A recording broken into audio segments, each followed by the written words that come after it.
2 weeks before voters in Chicago elect 10 people to become the first elected members of Chicago's school board. More than $3 million has been raised so far. A big chunk of that money coming from Chicago Teachers Union political action committees, and it's being spent on advertising that some candidates are calling slanderous. Our Tara Molina is always investigating and joins us now with just how much money CTU is pouring into the race and how much candidates are using on ads. Tara. That's right, Erica and Joe, and this is money we've been tracking here for weeks in this race. And in just the past few days, more than $38,000 has come in for CTU-backed candidates.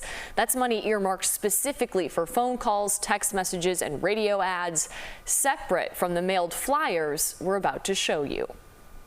31 candidates are vying for 10 spots in what is now a $3.2 million race for Chicago's first elected school board. The race heating up as we continue to track the money pouring into it. These are the flyers some are receiving in the mail right now, claiming candidates in the race are aligned with former President Donald Trump and, quote, out-of-state billionaires. It's accusing me of being a Trump puppet and a proponent of Project 2025, which couldn't be farther from the truth.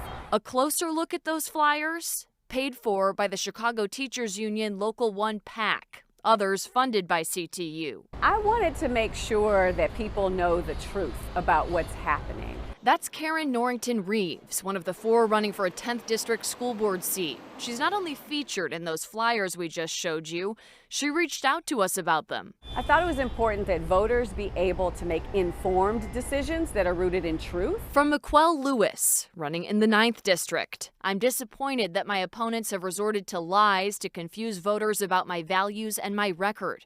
Campaign finance records show CTU-funded political action committees have given more than $1 million to those running for school board seats since the beginning of October. Quote, I have to add that it's so disappointing that CTU has spent this much money on school board elections. That's from Angel Gutierrez, running for an 8th District seat. State campaign finance records show opponents of 6 targeted in those October flyers received more than $250,000 in contributions to pay for direct mail and mailing work done by a Maryland-based business.